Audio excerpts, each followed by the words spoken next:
po. Hallelujah. Ayan, pakigreet naman po ang katabi nyo ng Happy Hearts Day. So, baka po nagtataka yung iba, bakit hindi po Valentine's Day yung ginagamit natin. Kanina, while I was scrolling po, meron po ako nakitang isang post kung bakit tayong mga Kristiyano hindi po tayo nag-greet ng Happy Valentine's Day because yung pong Valentine's Day po, it started sa isang lugar, parang isang lugar sa Romans. Pagan practice po siya na sineselebrate about sex, fertility, and we do not do that. Hindi po tayo na nagpupuri, nag-worship sa mga yan dahil alam po natin, iisa lamang ang Diyos na buhay. Kaya nga po pakigreet yung katabi nyo, Happy Hearts Day. Lalo na kung katabi po ninyo yung asawa ninyo, pakigreet ng malutong na Happy Hearts Day at samahan nyo ng I love you. Yan. At kung hindi pa po kayo nabigyan, kasi kahapon, alam nyo po, sobrang traffic kahapon eh. Kung hindi pa po kayo nabigyan ng something ng mga asawa nyo lalaki, huwag po kayo mag-alala. Meron pa pong chance mamaya sa baba. Meron pong binibenta ang ating fundraising ng balloons po, ng mga roses para po sa inyo. Mga asawa lalaki, amen. Birami ang kalambot, lo. Mga asawa lalaki, amen. Yan yung gusto ko. Ito po, nabanggit ko po ito kamakailan no, sa atin pong Wednesday service na yung pong panliligaw. February naman, pagbigyan nyo na ako. Hindi po yan natatapos kapag asawa mo na, yun ang iligawan mo. Ang bihira, magtipid lang siguro din lalaking yan eh. Amen po ba? Tayong mga lalaki, patuloy po yung panliligaw po natin sa mga asawa po natin. Amen. Yan. Isikan niya po yung amen nyo, paggantida kayo rin. Ayan. Ito po yung problema. Ito po, curious question ko talaga to eh. Bakit kapag February 14, babae lang palagi nabibigyan? Wow. Tama to. Di ba? Hindi, alam nyo po, magbigayan pa rin po kayo. It doesn't matter kung gaano kalaki or kaliit, may it be a chocolate or rose or kahit ano man po. Pati po yung mga asawa nyo lalaki bigyan nyo. Alam nyo po bakit? Kasi nasa inyo po yung sweldo. Okay, so, well, tayo po, praise the Lord sa atin po mga Kristiyano. Palagi po nating sineselebrate ang araw ng pag-ibig dahil araw-araw mahal tayo ng Panginoon. Kaya araw-araw, hindi po natin kailangan hintayin yung February 14 para po i-express yung pag-ibig dahil araw-araw minamahal po tayo ng Panginoon. At the same time, araw-araw pwede po nating iparanas yan sa atin po mga kapatid. Amen po ba? Amen. Pero pakisabi kang asawa mo nung kasibing me, dyan mo ko pa rin. Praise God. So, nandito po tayo sa team, sa series po natin, The Experience of the Best of God's Love. So, pangatlo na po to. Yung una pong natalakay po natin is we are to experience God's best love through faith in Jesus. So, syempre, bago po natin maranasan yung full blessing, yung pong full blessing na regalo po ng pag-ibig po ng Diyos, kailangan po tanggapin po natin siya as our Lord and Savior. Kasi though, yes, God is both good, is good both sa righteous at sa unrighteous, pero meron po mga certain blessing na pinagkakaloob ang Diyos sa mga anak po niya. So, kailangan po tanggapin po natin ang Panginoon. Last week, napag-aralan po natin na mararanasan po natin yung best of God's love sa atin pong obedience naman. So, meron pong mga certain blessing na time-sensitive. Ang ibig sabihin po ng time-sensitive na meron pong papagawa ang Diyos kapag hindi ka sumunod, sayang yung blessing na ipagkakaloob niya sa'yo. At kapag hindi ka sumunod, imbis na blessing, baka curse pa yung mangyari sa'yo. So sa atin po mga Kristiyano, I do believe, automatic naman to, inaawit pa po natin to kapag meron sinabi ang Lord, ang gagawin lang po natin, yes Lord. Amen. Kinakanta po natin yan, yes Lord, yes Lord. Very good children. Balam Children's Church. So, ito po yung ginagawa po natin. Our response, always po, dapat po, yes Lord, mag-obey po tayo. Regardless kung madali o mahirap or sandali lang or kaya natin or hindi, kailangan po yung gagawin natin para maranasan po natin yung buong pagpapala ng ating pong Panginoon is sumunod po tayo. So, pakisabi naman sa katabi mo, sumunod ka. Yan. At ngayon po, mapag-aaralan po natin is this experience, the best of God's love and fellowship with believers. Pakisabi po, fellowship. So, i-clear ko lang po, bago po ako magsimula sa ating pong pinag-uusapan, meron pong difference kapag sinabi po nating fellowship at saka bonding. Alright? I-clear lang po natin kasi palagi pong napagpapalit saan ka nang galing, nakipag-fellowship. In reality, nakipagkape lang, hindi naman nag-fellowship. Ito po yung difference po nila. Bonding can exist without God. But fellowship cannot exist without Christ. So hindi po pwede na tawagin mong fellowship yung isang pagsasama, pero hindi po sentro si Kristo. Are you there? Nagiging clear po ba? You can bond sa isang party, sa isang birthday party, sa isang gawain, or sa isang gathering, but yung pong fellowship, mararanasan natin yan sa prayer meeting. Actually, ito pong pagsiservice po natin, fellowship po yung tawag dyan. At mamaya po, bubugbugin po natin to. Yung mga wala pang CU, we pray na magkaroon po kayo na CU dahil hanggang mamaya po mababanggit po yan. At pwede po kayo mag-bonding sa mga usapan. Usaping coffee, sa bahay, or nasan man kayo. But kung wala po si Kristo, hanggang bonding lang siya. But the moment na nag-pray ka, nagbasa ka ng word, tapos nag-worship kayo, that is called fellowship po. So ganito po siya. Bonding becomes fellowship when Jesus is at the center. Nakukuha po. So kapag po nag-gather kayo at nagchichismisan kayo, hindi po yun fellowship. Okay? Hindi po yan fellowship. Ang tawag po dyan, trabaho po ng demonyo yan, huwag niyong kunin. Alright? So bonding becomes fellowship kapag si Jesus po yung naging sentro. So na-clear na po yung fellowship. Hindi po porket nagsama-sama, fellowship na po agad. Hindi po automatic na fellowship kasi po bakit? Uulitin ko lang, yung fellowship, nagiging fellowship po siya kapag si Jesus yung sentro. Kuha. Nakuha na. O, tapos na tayo, pwede na yon. Okay, nakuha na po natin. Fellowship in the Bible is koinonia in Greek. It means a deep sharing or partnership, specifically sharing in the life of Christ with others. So ito po yung ginagawa po natin. Yung pong sinishare po natin, yung buhay na binago na ni Kristo. Yung pong kung paano ka kinatagpo ng ating Panginoon. At alam nyo po ba, ito po yung sigurado ako, na kapag pinag-usapan po natin yung pag-ibig ni Kristo, lalo na po sa mga CU po natin, na po mayaring oras. Alam nyo po, ito, narinig ko lang kanina kay Pastor Ronto kasi nung pong minimentoran niya po kami way back, nung po siya yung humahawak sa youth, palagi po niyang desire na magkaroon po ng CU. Kasi dati po yung CU pang youth lang. So meron po siyang desire na magkaroon po ng CU, even sa mga adult. So dati po, yung mga kabataan kapag nag-uumpukan, nagsi-CU, nag-iba-iba po ng pangalan niya, MU, tapos naging GC, Growth Circle, then naging Calvary Umpukan. Lagi pong ginagabi yung mga bata. Kasi nag-e-enjoy po sa fellowship. So palagi nasisermonan yung mga bata. Ngayon, baliktad na. Ang nasisermonan yung magulang.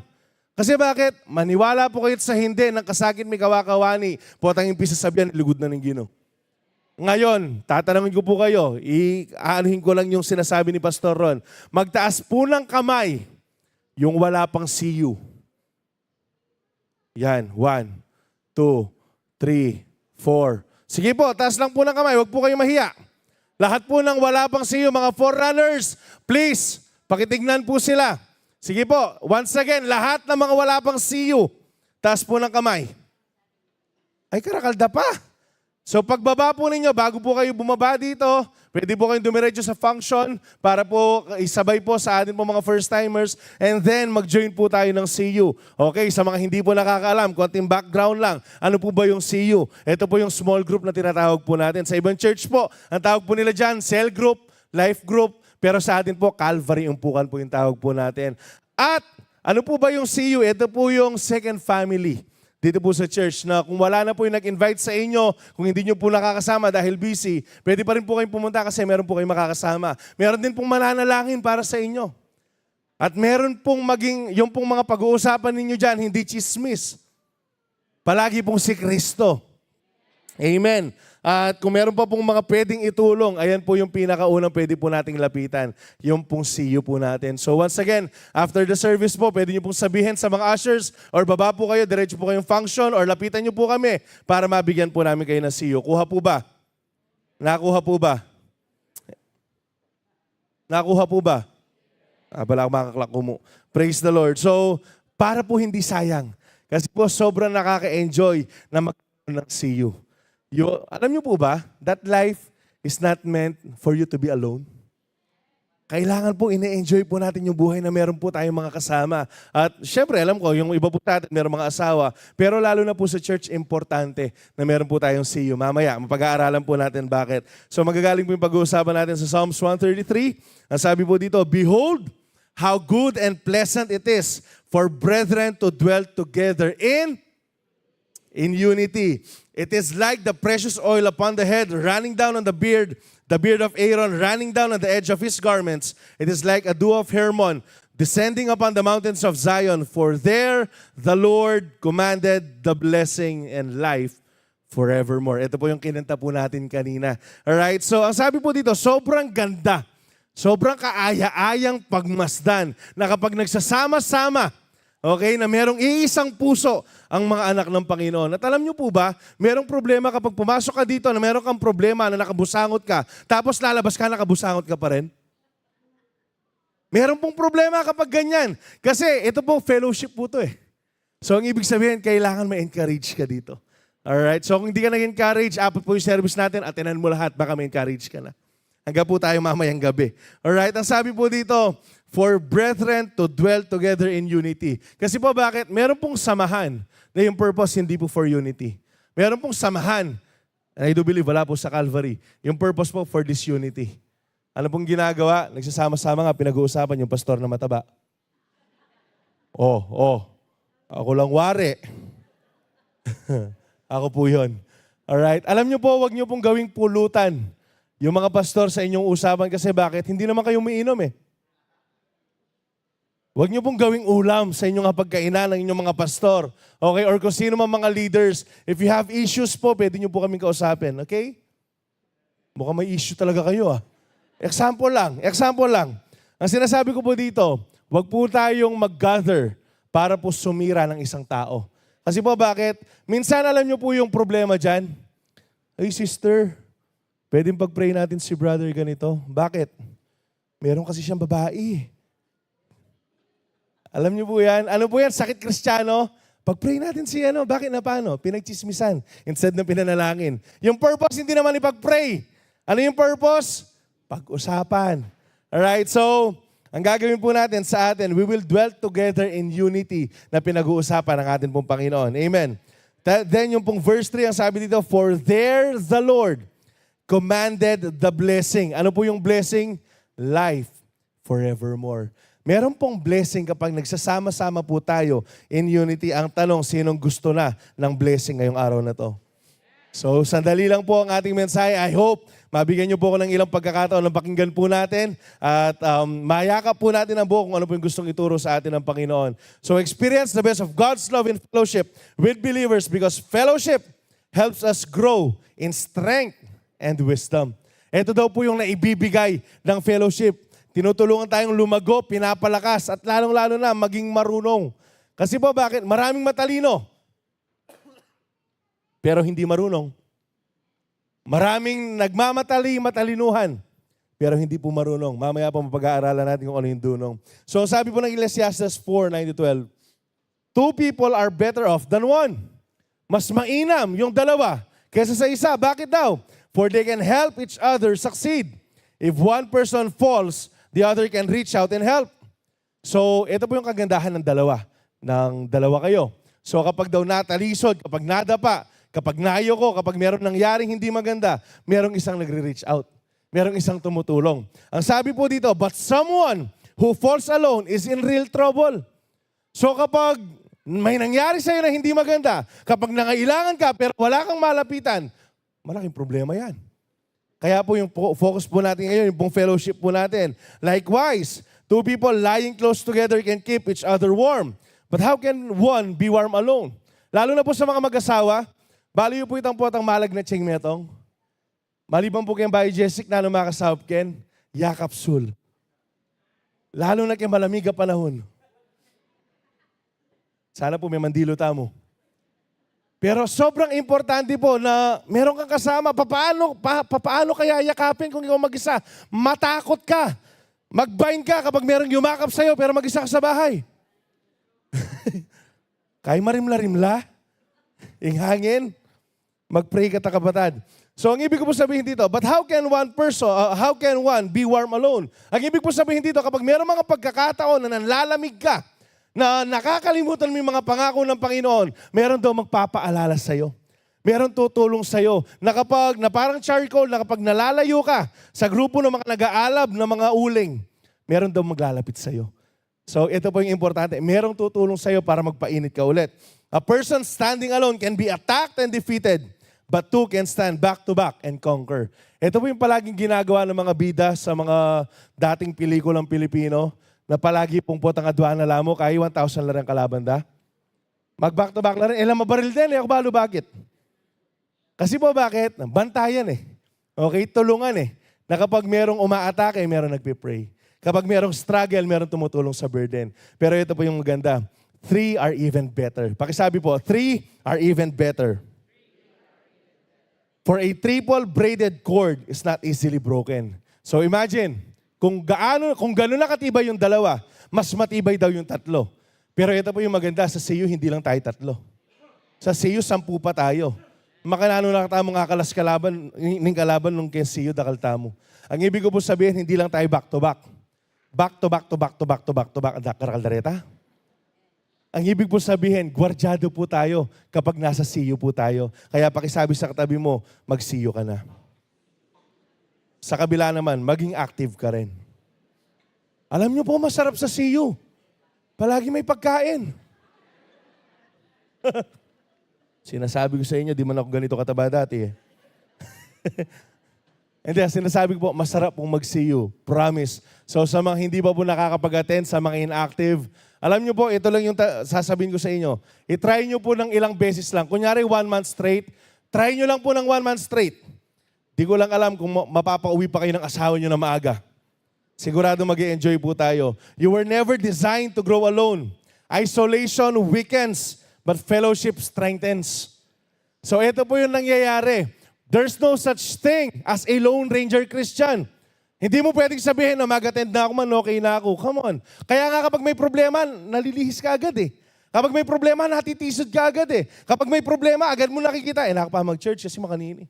Kasi bakit? Walang tumutulong Pero ang sabi dyan, yung isolation, it weakens you. Kasi bakit? Alam niyo po si Satan, ang gagawin po niyan, titirahin, kakainin, aatakihin po niyan, yung mga wala sa group. Yung mga nag-iisa, yung hindi kasama sa CU. Ako nag-iyakin, gapot, ang banggit ang CU kanyan. So, si Satan po sobrang crafty po niyan. Hindi po yan aatake sa marami. Kasi bakit? Balo na masambut siya He is like a roaring lion looking for someone to devour. Ang kakainin po niyan yung nag-iisa.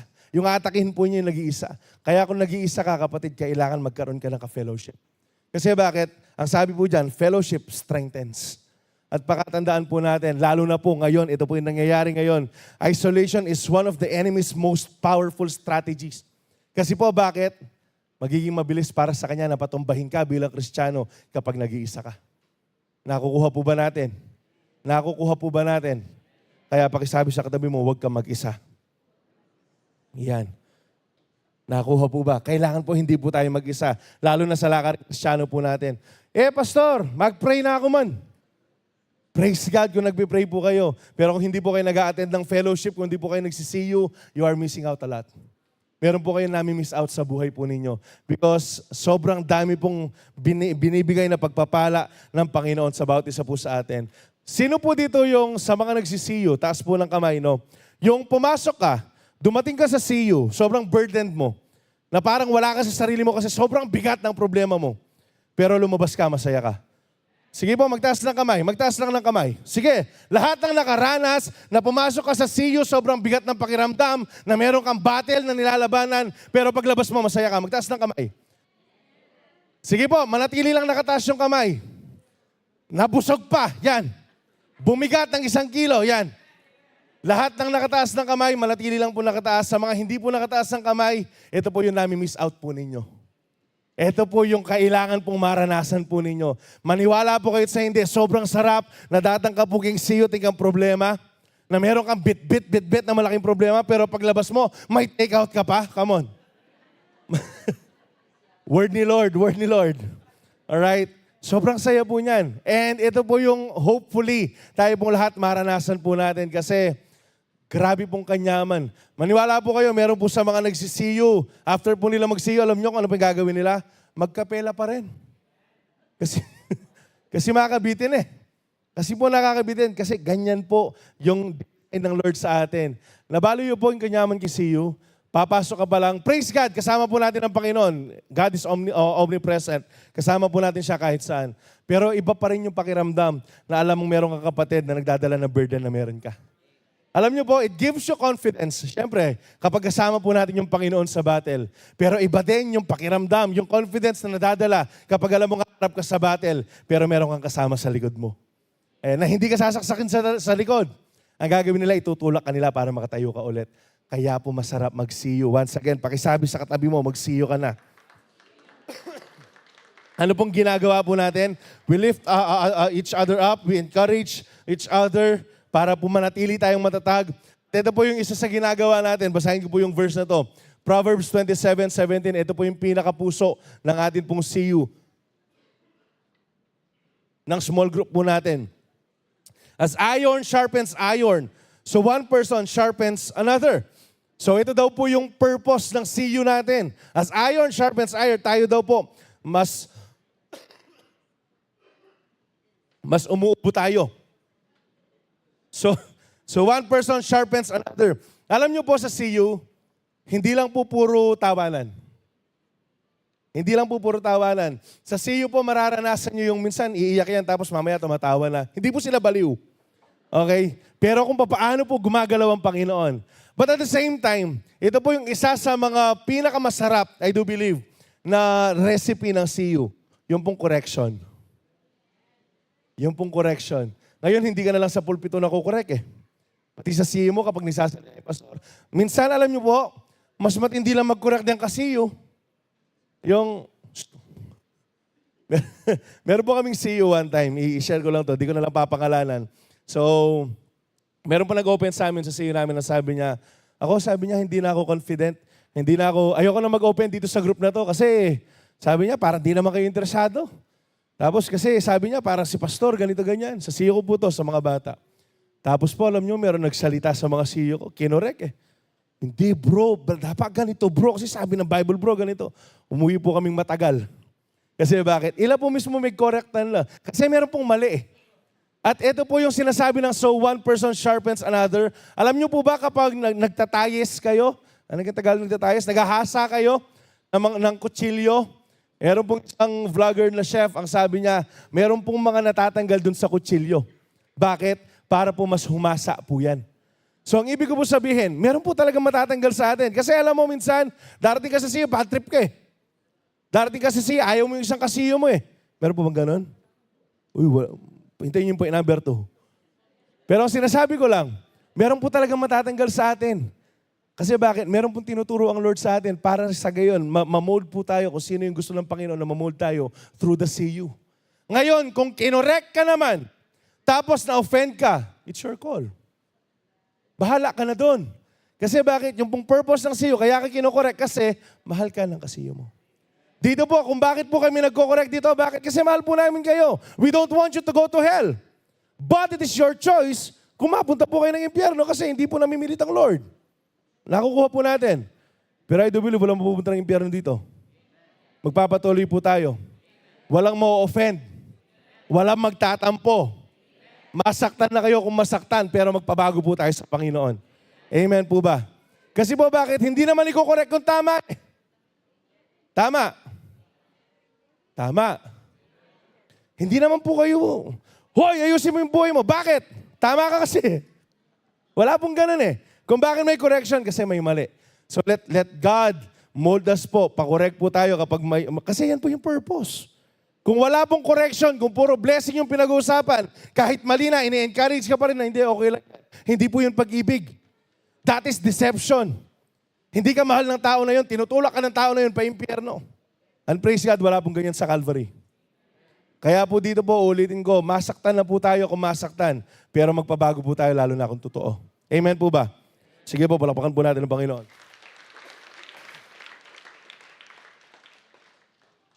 Thank you.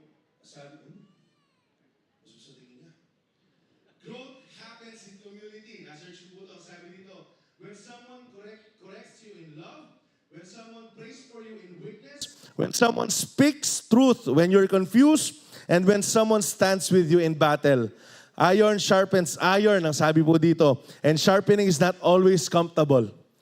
Hindi po komportable palagi yung sharpening. Kasi nga, actually, nakwento po ito ni Pastor Manny kagabi, kung yung kutsilyo nagsasalita lang, sisigaw yun na masakit eh. Pero ang sabi po dito, but it is necessary for strength. Sobrang kailangan po natin yung sharpening. Kaya kapag na-correct po tayo, mag-undergo lang po tayo dun sa correction na yun. Amen po ba? Isa lang pong patunay na mahal tayo ng Panginoon kapag meron pa nagko-correct sa atin. Amen po. Sabi po dito, Proverbs 13:20, walk with the wise and become wise. Associate with fools and get in trouble. Sino po dito gustong maging marunong sa buhay? Taas ng kamay. Sige po. Yung kapag nagsalita ka, palaging merong nugget of wisdom. Ang sarap po ng ganun eh. Alam niyo po, for example, no, sige po, baba niyo na yun, mga nakatas ng kamay. Kunyari po ako, I have this tendency po palagi, na ako po kasi makatakko. Palagi po akong, dati, pero hanggang ngayon, meron pa rin, binabago pa rin ng Lord. Kunyari magkukwento ka, tapos biglang, yako rin eh. Yung pong tao na kunyari, nag-share ka ng problem, alam mo, makakalungkot din kayo. Wapin dyan, yak malungkot ko kasi makanini. O ikaw na lang mag-share. So meron po meron po tendency na ganun. Pero alam nyo po, through time, dahil nga halos nakakasama po yung mga pastors po natin, no, mga mentors ko po, grabe po yung wisdom na, yung pastor ngayon, i-judge kayo dati. Kasi po yung mga pastor po natin, kung hindi nyo po alam, baka hindi nyo alam, i-chismis ko na yung sarili ko. I-judge ko dati rin. Makanya mag-English pastor. Makanya magsalita yung pastor. Pero alam nyo po, every time na nakakasama ko po sila, ang bira, matalino yung pala ini. Bira, meron pala akong matututunan dito. There was this one time po. Meron pong, kasi nagpupulis po kami, kasama ko po dyan, sina Pastor Is, Pastor June, every Monday po ng morning, nandiyan kami sa ACPO. Tapos, pinakinggan ko po sila, lalo na po si Pastor June. Puta pong mag-share, pala maluhain tao. Puta pong share bala mo kay, balang theologian niya. Bala mo Greek. Grabe po yung matututunan mo sa akin. Pastor Ron, kunyari, nandyan po kami sa office. Bigla yung mag-share yan na, Pastor, kamusta yung youth? Masanting siguro makaniningawan. Kaya nga po, sobrang gusto ko nakakasama sila. Bakit? Manahimik ka mo, tatalino ka. Pero kapag kasama mo yung bakla kabuntok. Come on, church. Kaya mag-sorry ko po karang ganang-kakayabi ako dati, sorry. Kasi po bakit? Wala kang makukuhang matino. Alam niyo po, pumapasok po ako ng holy ng laseng. Bakit? Kasama ko ganun eh. Kala ko, alam mo yung, kunyari love guru ka, pero bonax ka naman. Yung tinuturo mo, wala sa Bible, it is against the Lord. Kasi bakit? Iba yung konteksto ng matalino ng Lord kaysa sa mundo. Yung matalino sa mundo, yung marami kang sinasabi, ngayon po kayong politika, nakarakalma ka niyan. Pero sa Bible, ano po yung konteksto ng matalino? Those who fear the Lord. So kung gusto mo makasama yung mga wise, make sure mo yung kasama mo may takot sa Diyos. You know why? Because your circle matters. Yung po nakakasama po natin simula bata hanggang matanda, it matters po. Paalala ko lang po, dahil po sa pananampalataya ng 4 na magkakaibigan na gumaling yung isa. Ano pong ginawa nila? Inakyat po nila sa bubong yung kaibigan nila para po mapag-pray ni Jesus, para pagalingin ni Jesus. Your circle matters. Pwede pong ikabagsak mo kung sino yung kasama mo. There was this time, kasi po college life ko po, meron po akong kaibigan na 4. So 5 po kami, tumotournament po kami dati ng Dota, nagkakating po kami. Ganito po yung ginagawa namin. Kapag nagpa-drop yung isa, lahat kami papadrop. Chuy pa may kaklase ko kayo niyo. So dahil ayaw po namin yung teacher, so kapag nagpa-drop yung isa, papadrop po kami kasi maglilipat kami ng teacher. So gagawin po namin, hindi kami papasok. Every year po, simula first year hanggang bago po kami mag-graduate, first day po namin hindi kami pumapasok, nasa dotahan lang kami. Ngayon, there was this time, sabi po ng Lord sa akin, 2013, second year college siya, kung di ako nagkakamali. Sabi po ng Lord, ender mo yan, hindi sila nakakatulong sa spiritual life mo. O syempre po, ako kasi meron akong mga kaibigan. Sila po kasi yung kasama ko sa thesis. Sila po yung kasama kong umiinom. Sila po yung kasama, literal na parang 5 po kami magkakapatid. Pero there was this one time, lumalalim na po ako sa Lord. Meron pang umpukan nun sa may Nepo. Alam niyo po, pipili kami. So, Dota o umpukan. Kasi nga, nagdo-Dota po kami. Tapos syempre po, lumalalim na sa Lord, pinili ko po umpukan. Alam niyo anong ginawa nila sa akin? Binlock nila ako Facebook. Praise God, di ko sila pinili.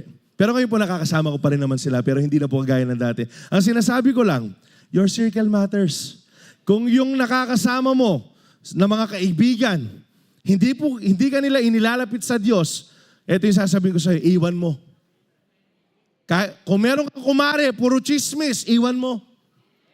Nagkarakal na chismosan kaya, Beretta.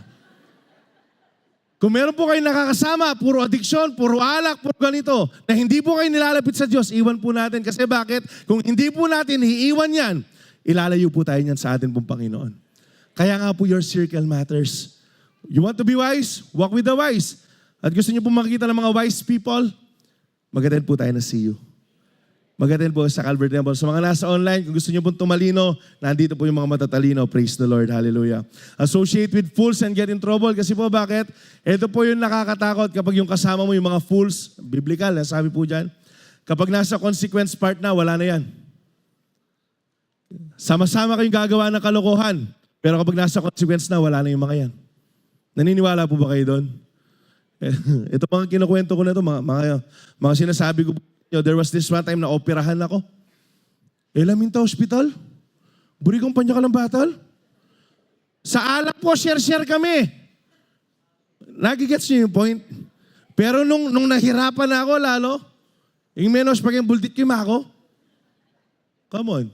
Kaya po, choose your circle. Iba pa rin po na yung nakakasama mo, merong Kristo sa buhay. Alam niyo, ito lang po yung sigurado niyan. Hindi kayo ibi-baby. Na kapag mali na yung ginagawa mo, pero sigurado lang akong ilalapit ka po niyan sa ating Panginoon. Kaya pakisabi sa katabi mo, masaya kung ikaw yung kasama ko. Sumagot, no, sino ka ba? Di nga kita kilala eh. Sabi po dito, the strength you're praying for may already be sitting next to you in fellowship. So baka nag-ask ka ng strength sa Lord na yung sagot pala nasa fellowship na. Ang tanong, gaano ka kawiling pumunta dun sa fellowship? I hope po, wag tayong magsawa sa fellowship. Amen po ba? Experience the best of God's love and fellowship with believers because fellowship teaches us to love and to be loved. Pakisabi po, to love and to be loved. So, ito po yung nagagawa ng CU, ng fellowship, ng mga gathering na to. Bisa ka biya mo nung kako? Para yun ang mag-psych yan. Gusto ko mamaya wired. Para iba naman. So, yung fellowship daw, tinuturuan po tayo na magmahal. At the same time, matanggap po natin yung pagmamahal na nararanasan ng mga kapatid natin. Sabi po ng John 13:34-35, so now, I am giving you a new commandment. Love each other just as I have loved you. Mahalin niyo daw yung bawat isa kung gaano ko minahal ang bawat isa sa inyo. You should love each other. Your love for one another will prove to the world that you are my disciple. Alam niyo po, yung law ng Panginoon, na-sum up lang po yan sa isang salita. Pag-ibig. Yung pong lahat ng law ng Panginoon. Actually, if you are to sum up, yung pong buong Bible, isa lang po yung pinatutungkulan kung bakit meron tayong Bible eh. Dahil pumahal po tayo ng Panginoon. Because of love. At ano po yung response po natin dyan? Yung last week, obedience. So, sa atin po, kung sinasabi po natin na mahal po natin ang Panginoon, na Kristiyano po tayo, ang pangit tignan na Kristiyano ka, but your brother. Ako po ba? For example, ganito po yan. Sa basketball, hindi po, naglaro po ako pero hindi po ako magaling. Pero sa PBA lalo na, sa mga matatanda po sa inyo, kapag PBA, sinabi mong basketball, tapos red yung suot, ano pong team yan? Never say die. NBA. Kapag NBA, merong purple and gold. Oh, Lakers. Ay, dito magreferee po dito. So, ang ibig sabihin, at some point, you have an idea. Itong mga to, kapag Hinebra, Fast and Furious. Yan, the Helter Brand. Balo mo lang, ito yung gameplay nila. So, they are playing the Hinebra game. Kapag Lakers, they are playing the Lakers game. At kapag pinlay nila, yung laro ng kalaban nila, most of the time, natatalo po yung mga yan. Ang ibig ko lang po sabihin, if you are to wear yung pong Christ sa likod mo as your jersey, kailangan ipakita mo yung pag-ibig ng mga Kristiyano. Hindi pwedeng sinasabi mo, Kristiyano ka, but you're full of hate. Hindi pwedeng sinasabi mong Kristiyano ka pero naninira ka. If you are to wear yung pong uniform na ako, Kristiyano ako, I am a follower of Christ, then so be it. Play Christ's game. Ano po yan? Pag-ibig. Speak Christ's language. This love. Ang sinasabi ko po dito, kung puro po pagrereklamo, puro sakit ng loob, puro masasama, yung lumalabas dyan, baka hindi ka Kristiyano. Amen po ba? Are you there? Pakisabi po, real talk. Dito na tayo sa iron sharpens iron. Medyo correctal na to eh. Ang sinasabi ko po dito, kung sinasabi mong Kristiyano ka, matik dapat mapagmahal ka. Pakisabi naman sa katabi mo, mapagmahal ka dapat. Alam niyo po, meron pong iba't ibang love language na tinatawag. Meron pong love of affirmation, meron pong receiving gifts, meron pong quality time, merong service, tsaka physical touch. Alam niyo po, meron ako napagtanto, simula ng kasawa ko, meron pa palang pang-anim, physical attack. Yung kabunda lang nangangagat. Mag-dinosaur lang pala rin babae. So, ang sabi ko po dito, meron po tayong kanya-kanya mga love language po natin. And ito, so, February 14, dyan yung kundita ka time. February 14, alam nyo po, meron po kaming couples fellowship before na ginagawa. And isa po ito sa sobrang nakatulong po sa amin. Tandaan nyo po ito, hindi tayo pare-pareho na love language. For example, ako po, yung love language ko po is words of affirmation. Yung pong asawa ko, love language po niya is quality time. Ngayon, if you're expecting your spouse, sa mga mag-asawa po to, shout out sa inyo, kung for example ako, nag-expect ako na ibibigay sa akin na love language nito, siyang binibigay ko sa kanya na love language, hindi po kami magkakasundo. Kasi po bakit? Iba-iba po tayo ng love language. Ngayon, mag-asawa, lahat ng mag-asawa, magtaas ng kamay. Lahat ng may asawa, itaas ng kamay. Yan. Kailangan po natin mapag-aralan yung love language. Bakit? Para po ganito. Kasi kung yung gusto ng asawa mo is yung receiving gifts, andiyan pang pangismayan na naburi. Pero kung yung gusto ng asawa mo po is quality time, o kaya yung words of affirmation, kahit pa bigyan mo yan ng maraming regalo, mas ma-appreciate niya pa rin yung pong time na meron ka sa kanya. So ang ibig ko po sabihin, nakakatulong po kapag alam mo yung love language ng asawa mo. Mga mag-asawa, amen po ba? Ay sigurado po ako mga asawang babae, kapag yan nagawa po ninyo, hindi lang po bulaklak yung matatamo nyo sa February 14. Meron po yung paso na kasama. Praise the Lord. Sabi po sa 1 John 3:16-19, we know what real love is. Ano daw po yung real love? Yung tunay na pag-ibig. Jesus gave up His life for us. Ito daw po yung tunay na pag-ibig. So we also ought to give up our lives for our brothers and sisters. Yung iba po mga pilosopo, ginagamit po to. So, ang ibig sabihin, magpapapako din ako sa krus. So, ang ibig sabihin, magpapakamatay din ako. Hindi po, hindi naman po nagpakamatay si Jesus. Binigay po ni Jesus yung buhay niya sa atin. At the same time, ito po yung konteksto po niyan. If we are to read the Bible, let us read the whole context of it. Ang sabi po dito, ito po yung meaning na ibibigay po natin yung buhay po natin sa ating mga kapwa. If someone has enough money to live well and sees a brother or sister in need, but shows no compassion, how can God's love be in that person? Ito po yung konteksto. Merong lumapit sa'yo, nangangailangan. Tapos, ito yung sagot mo. Dito ka, pagpipray kita. There's nothing wrong. Yung pinaka-best na pwede mong ibigay dyan, prayer. Kunyari, lumapit sa'yo, emergency lang po. Kailangan kong bumili ng gamot. O kaya emergency lang po, wala na kaming makain. Totoo naman, yung sabi ng kapatid. Tapos pinag-pray mo, yung matubog na prayer, talagang 4 hours kayo nagpipray eh. 4 hours na. Tapos, meron ka naman mabibigay. Pero hindi mo binigay sa kanya. Hindi po tunay na pag-ibig yun. Hindi po tunay na pag-ibig yun. Kasi ano po sinabi po ng verse na yan? How can God's love be in that person? Kung meron ka naman maitutulong pero hindi mo tinulong. Nagigets po ba natin? Nakukuha po ba natin yung ibig ko sabihin? Ang sabi po dito, hindi lang, basahin ko na nga, verse 18. Dear children, let's not merely say that we love each other. Wag lang natin sabihin. Ang sabi po dyan, let us show the truth by our actions. Na kung talaga mahal po natin yung kapwa po natin, na mahal po natin yung kasiyo natin, hindi po magiging mahirap sa atin yung magbigay. Lalo na kung pinagpapala naman po tayo ng Panginoon. Remember, we are blessed to be. Kaso sayang yung blessing kapag nasa iyo lang. Alam niyo po ba kung bakit sinasabi natin we are blessed to be a blessing? Kasi gusto ng Lord na mas maranasan pa natin yung blessing na naghihintay sa atin kapag naging blessing po tayo sa iba. Nasabi ko po ito last Wednesday. Alam niyo po ba kapag nagbibigay kayo, regardless of the amount, pero masaya kang nagbibigay, alam niyo po ba yung nangyayari? Para kasi Fernando.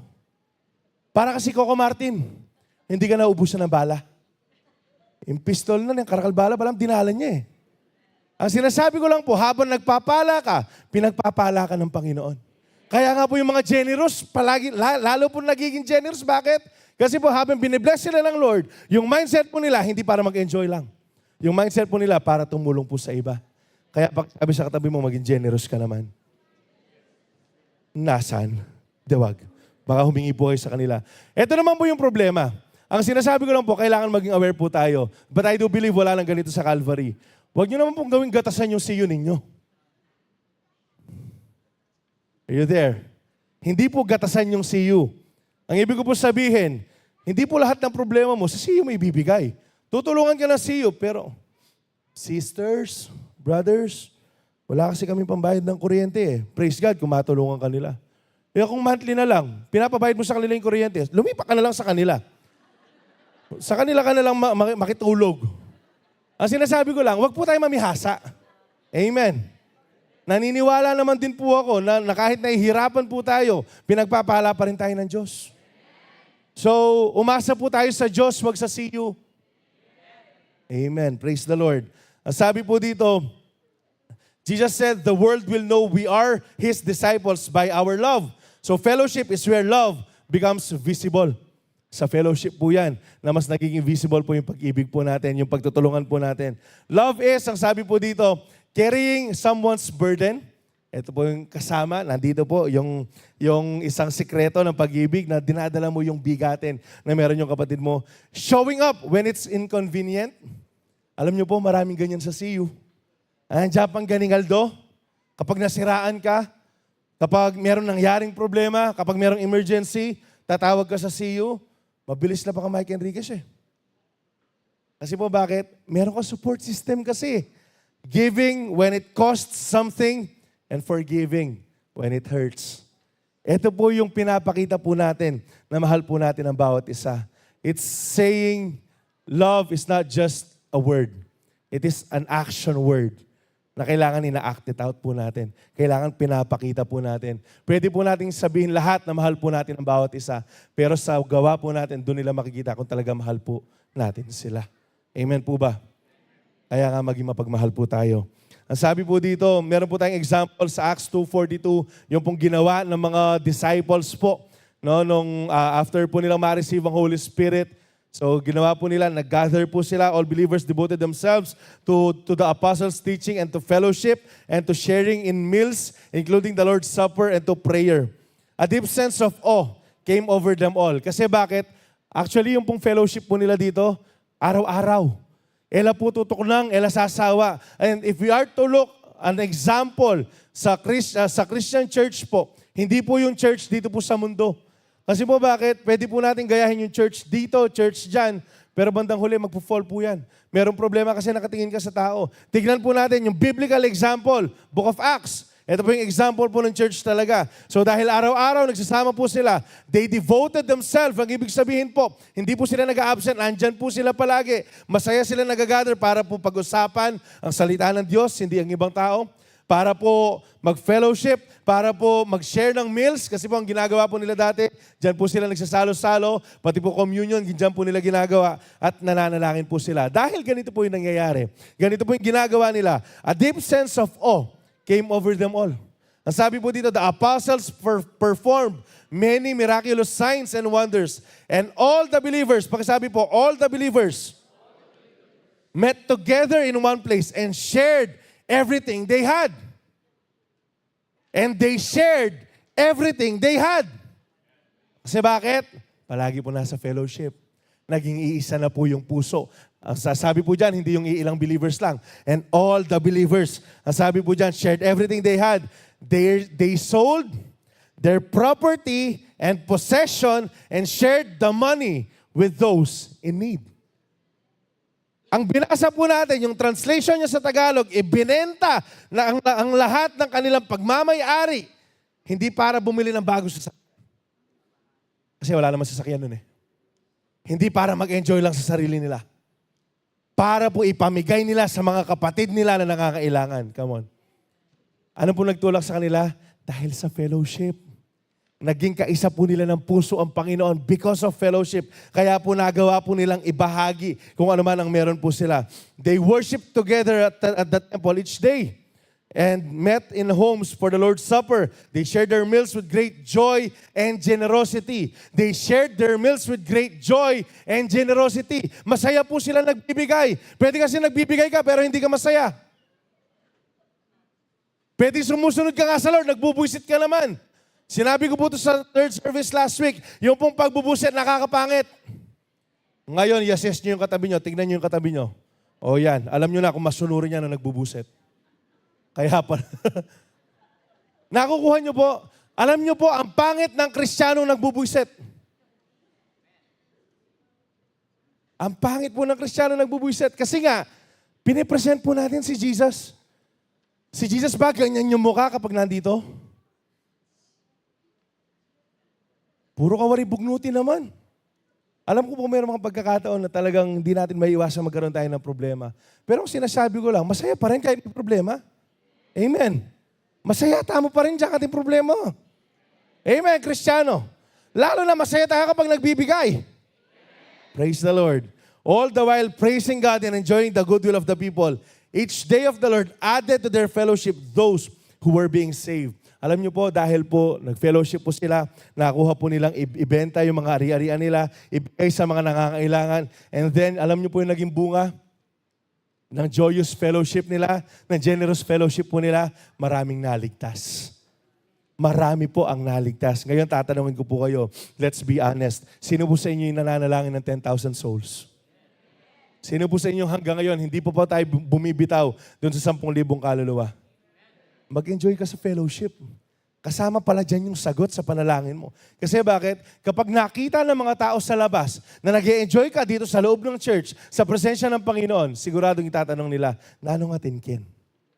At kapag tinanong nila, nanong atin, ano sagot? Tara, Kenina ka. Subukan mo.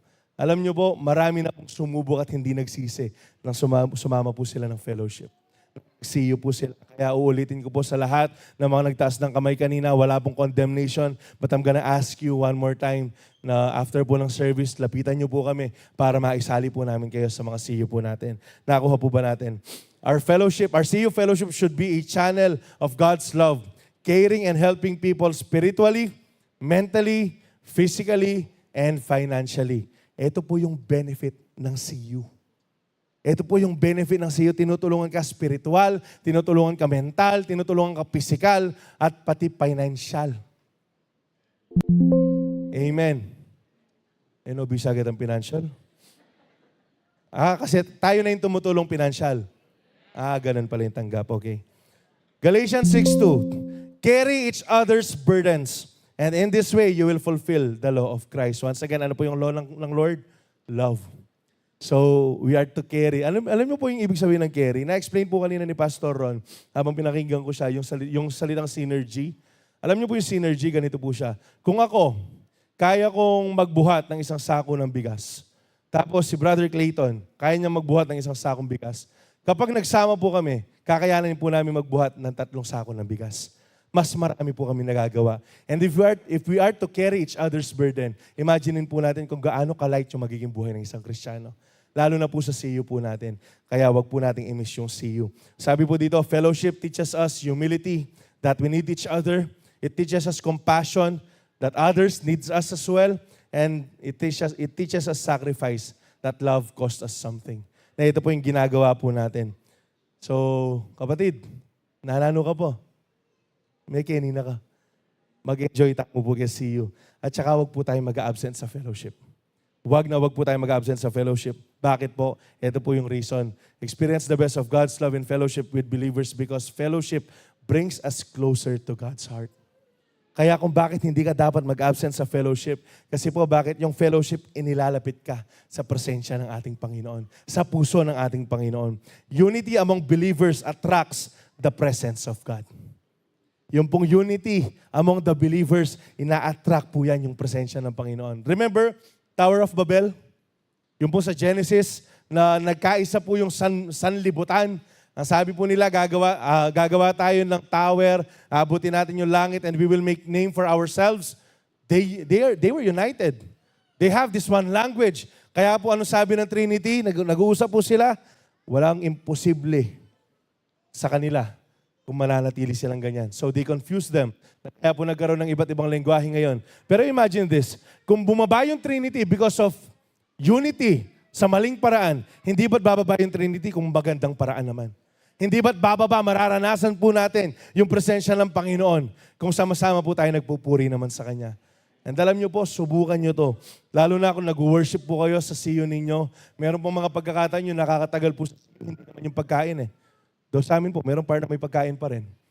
Pero yung pong pagpupuri po natin sa Panginoon. Ayat ng kanyaman gumaga kaya ng harapanan ng ginong kayabi mo orang kapatid mo. Magsiyo po kayo. Hindi ko na ma-explain yung context po na yan. John 17:20-21, context po nito, pinagpipray po tayo ni Jesus. Ang sabi niya, I am praying not only for these disciples, but also for all who will ever believe in me through their message. Tayo po to, pang-Kristiyano po to. I pray that they will... I pray that they will all be one, just as you and I are one. So nagpipray po si Jesus sa God the Father na magkaroon ng unity. Kasi po bakit? Iisa po si Jesus at saka ang God po natin, God the Father. God the Son and God the Father is one. Oy, basic doctrines po ito. Dapat pare-pareho po tayo dito. So yung konteksto po nito, pinapanalangin po tayo ng Panginoon. So kung pinapanalangin po tayo ni Jesus na magkaroon ng unity, ng fellowship sa atin, sobrang importante po yan sa puso ni Jesus. Gusto po ni Jesus na maranasan po natin yung bagay na yan. Ang sabi po dito, this unity does not mean we are all the same in personality or opinion. Hindi po porket may unity, pare-pareho na tayo ng mindset. Kasi nga, kunyari po dito, hindi pa rin tayo pare-pareho ng politiko sinusuportahan dito. Meron pa rin pong pagkakaiba. Ano po yung nagiging standard po natin ng unity? Salita po ng Diyos. Sa word pa rin po ng Panginoon. We are united in faith, love, and purpose in Christ. Sabi po dyan, in the context of fellowship, this prayer shows us that gathering together, loving one another, forgiving quickly, and serving side by side are not small things. They are answer to Jesus' prayer. Yung pong fellowship, yung unity na pinapakita po natin, they are answer to Jesus' own prayer. That when we live in unity, we reflect the very relationship between the Father and the Son. So ang ibig sabihin, ipinapakita po natin yung kaisa po natin sa kanila. As Jesus and God are one, tayo din po'y kaisa po nila. Kaya nga po tayo tinawag na Christian eh. Without Christ as our example, we are nothing. I am nothing. Kaya nga po tayo mga Kristiyano, ipakita po natin na nag-iibigan po talaga tayo, na nag-iintindihan po tayo sa papaanong paraan po sa pag-fellowship po natin, sa pagkakaroon po ng unity. Uulitin ko lang, hindi po ibig sabihin ito na kailangan yung buhay mo maging kagaya ng buhay ko. Yung buhay niya maging kagaya ng buhay nito, hindi. Pero yung standard po natin yung unity, hindi po yung tao, kundi salita po ng Panginoon. Nakukuha po ba natin? Kasi po kung yung standard po natin ng unity, yung tao, paano na lang yung presidente natin tsaka yung vice natin? Unity na nga lang yung tagline, hindi pa magawa eh. Ang sinasabi ko lang po dito, kaya po standard po natin, word. Amen. Amen. Bible po, hindi po yung mga tao. Nakakuha po ba? So, ang sabi po dito, last na lang po, Acts 2, 42-43, ito po yung binasa natin kanina. Ito po yung ginawa ng mga disciples. Ito po yung hindi sila nagsawa. For every day of their lives, all the believers devoted themselves to apostles' teaching, to fellowship, to sharing of meals, of bread, including the Lord's Supper and to prayer. A deep sense of awe came over all of them. Kasi po bakit? Haba po nagfe-fellowship tayo. Kunyari dito po, no, at some point, I hope, mas nakikilala po natin ang Panginoon. At kapag mas nakikilala po natin ang Panginoon, mas pinagkakatiwalaan po natin siya. At kapag mas pinagkakatiwalaan po natin siya, mas minamahal po natin ang Panginoon. Kaya po sa fellowship, yun po yung binibigay niya eh. Kaya po merong siraan ng maling mindset. kaya po merong basagan ng maling mindset, kaya po merong encouragement, kaya po merong, sige na, mag-see you ka na, meron pong ganyan sa see you, para po mas makilala po natin ang Diyos. Para po mas lalo tayong malapit sa puso ng ating pong Panginoon. Ang sabi dito, when believers worship together, pray together, study the Word together, and stay committed to gathering, something powerful happens. God's presence becomes tangible. Sa CU po to, sa church po to, sa fellowship po to. But did you know na kahit po sa labas, kahit po sa bahay po ninyo, kahit po sa mga mag-asawa, pwede po magparanas ng Panginoon. There was this one time, ikukwento ko na lang po, na meron po kami pinagdadaanan ng may bahay ko. And then, wala akong balanggawan. So, yung balanggawan. Alam pong ginawa namin, we just worship God, may pray kami po, baluyo, at ng kanyaman itang asawa mo kaya may manalangin. Kasi po bakit? Kapag hindi mo alam yung gagawin mo, meron tao nakasuporta sa'yo. Kaya nga pakisabi sa katabi mo, lalo na kung asawa mo yung katabi mo, huwag mo na akong awayin palagi. Bira, karala tayo relate. Gets ko po na meron pong differences talaga. Meron po. Meron po kayong pagkakaiba kasi hindi kayo pareho lumaki. Pero ito lang po, meron po akong kinounsela no minsan ng mga matatanda na mag-asawa. Nag-away po sila sa maliit na bagay. I-share ko lang po ito na mabilis. February 15 naman, pagbigay niyo na ako. Share ko lang po ito na mabilis. Alam niyo po sa mga mag-asawa, taas ng kamay. Lalo na po kung mabiyaya pa yung asawa mo, taas po ng kamay. Kung andyan pa yung asawa mo, kung kasama mo sa bahay, taas niyo kamay, be proud. Kapag palagi po kayong nag-aaway ng asawa po ninyo, ito po yung itatanong ko lang sa inyo. Masaya ba kayo kung makita ninyo nakaburol yung asawa ninyo? Ito po yung sinasabi ko. Wala pa po akong narinig sa lahat ng mga eulogy na napuntahan ko po nung ako po yung nag-handle ng funeral service po natin, na yung asawa nagsalita, sana pala inaway na lang kita. Sana pala pinahaba ko yung tampuhan natin. Sana pala mas nagalit na lang ako sa'yo. Sana pala nagselos na lang ako. Alam niyo po yung palagi sinasabi? Sana pala nakipagbati na ako. Dapat pala hindi na ako nagalit sa kanya. Kasi po bakit? Kung meron pong isang perfect example dapat ng unity, yung pong mag-asawa. Ng kaisahan ng puso, yung pong mag-asawa. Kasi wala pa po na isang partner, na wala yung partner niya, na nagpasalamat siya. Buti na lang, patay ka na hindi. Puno po ng pagsisisi, lalo na kapag nag-aaway. Bakit ko po sinasabi to? Happy Hearts Day. Para mas mahalin po ninyo yung mga may bahay po ninyo, yung mga asawa po ninyo lalaki. Bawasan ng katak, dagdagan ng pag-ibig. Amen. Amen. Bishara ang aluwa. Ito po yung kailangan. Real talk lang kung real talk. Ngayon, kung magalit po kayo sa akin, wala akong pakialam. Ano ba? Gusto ng Panginoon ba? Nag-aaway tayo? Hindi. Kung meron pong mag-unite dyan, imagine niyo na lang. Kayo na lang dalawa, nag-aaway po kayo palagi. At yun lang pa mong talent ng babae. Silent treatment. Bala mo, ahangin ka, ahangin. Are you getting my point? Nagigets niyo po ba yung point? Ang sinasabi ko, marriage counseling na. Ang sinasabi ko po dito, kung meron pong isang dapat example po ng fellowship, ng unity, kailangan po mag-asawa. Amen ba? Lahat ng mag-asawa, magsabing amen. Okay? Pakisabi naman, babawi ako. Problema giyawa, ha? Hindi, kailangan po nating bumawi. Para datang man po itang panahon, nung padatang yung ginotin, pong muna kaya kayo. Muna ka o muna kayo, ala pong pa magsisi. Amen. Para po walang pagsisisi sa buhay, ibigay po natin lahat. Amen. Lahat na sweldo. Amen. Ay, di babae sinagot. Amen. Hindi po. Alam nyo po, konti na lang po yung buhay. Malapit na dumating ang Panginoon. So, ibigay na po natin na dapat po natin ibigay sa mga asawa po natin. Amen. Ngayon, kung wala ka pang asawa, kung nagpipray ka ng asawa, marami kang matututunan dyan. Kasi bakit? Patamig sawa ka. Awa pala, istoya pala, pastor. Kasi po bakit? Ganyan naman po yung gusto ng Panginoon. Perfect example po ng fellowship is dapat po yung mag-asawa. Kasi po, kung kayong mag-asawa, hindi kayo maayos, paano kayo magiging forerunner? Paano kayo gagamitin ng Lord? Kung yung asawa mo mismo hindi mo kayang pagbigyan. Yung asawa mismo hindi mo kayang mahalin. Hindi mo siya kayang patawarin. Sorry po, last na lang. Kailangan ko lang po sabihin sa inyo to. Bakit po sa atin, ng mga Kristiyano, ng mga may asawa, ang bilis po natin magpatawad sa iba pero sa asawa natin ang tagal? Bakit po ang haba ng pasensya po natin sa ibang tao pero sa asawa po natin, irritable tayo agad? Alam niyo po ba, yung pong asawa po natin, yan po yung extension ng pag-ibig ng Diyos. Kaya kung meron ka dapat pagpasensyahan yung asawa mo. Kaya dapat kung meron ka dapat pagpasensyahan yung asawa mo. Kala ko hindi lang ako naintindihan. Kailangan po, kung meron kang mas, yung asawa mo. Amen. Amen. Kakarag ko talaga. Balami labisa. Kailangan po natin magkaisa dito. Ito po yung gusto ng Panginoon.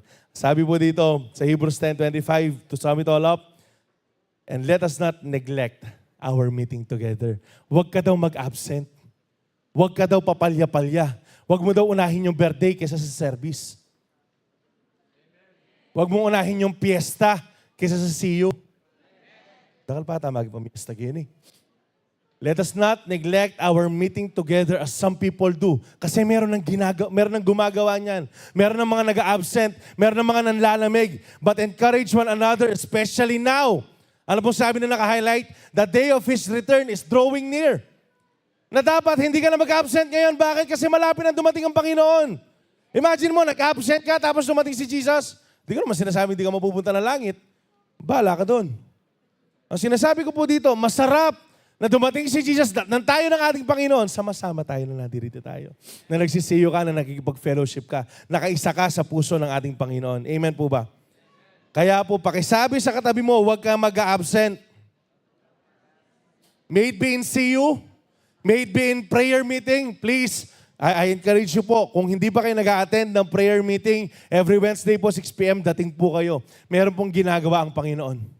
Meron pong ginagawa ang Panginoon. Meron po tayong soaking moments every prayer meeting po natin. I-try nyo po. I-try po ninyo. At lalong-lalo na yung pong Sunday and Saturday service natin. Kasi po pakatandaan nyo to. Na-share ko din po to last time. Na kapag nasanay ka, for example, hindi ka nag-attend ngayong Sunday. Kunyari, schedule mo talaga nag-attend second service every Sunday. Tapos hindi ka nakapag-attend ngayon. And then, ito yung bubulong ng kaaway sa'yo. Tignan mo na. Ang dami mo nagawa dahil hindi ka nag-attend. Tignan mo na, mas marami ka nalabhan. Kasi hindi ka nag-attend. Tingnan mo, mas marami ka, naging productive ka. Alam niyo po yung gagawin niyo next time? Hindi ka na mag-attend. Hanggang sa manlalamig ka na. At kapag nanlamig ka na, hanggang sa hindi mo napapansin, nag-backslide ka na pala. Kasi po, tuso yung kaaway eh. Kaya po, ang sabi po ng verse po, yung author po ng Hebrew, ang sabi po sa atin, huwag nating i-miss out yung fellowship.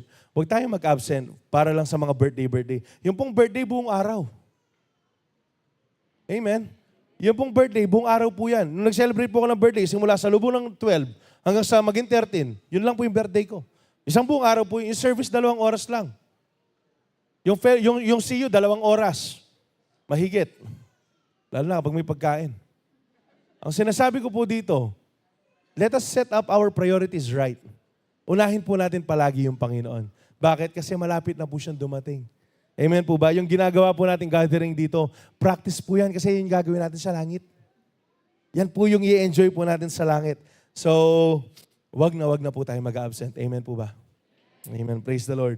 Mag-review po tayo, experience the best of God's love and fellowship with believers. So, fellowship helps us grow in strength and wisdom. It teaches us to love and to be loved, and it brings us closer to God's heart. So, to experience the best of God's love, you must move from sitting to serving. Are you there, church? Attending to engaging. Na hindi ka na lang umuupo ngayon, meron ka lang ginagawa, hindi ka na lang nanonood, nag-observe. Meron ka na rin ginagawa, watching to participating. At ang sabi po dito, being known by name to being known by heart. Kasi bakit? Kung dati, alam mo lang yung salitang pag-ibig, ngayon i-apply mo na. So, church, mag-grow pa po tayo sa pag-ibig ng Panginoon as we join our fellowship. So, sino po natuto? Alam ko po, maganda yung topic po natin next Sunday. So, kung hindi pa po darating ang Panginoon, please, huwag po kayo mag-absent dahil ito po yung sum up po ng isa sa mga pinakamasarap na pag-uusapan po natin. Sige po, tayo po ang lahat, palakpakan po natin ang ating Panginoon.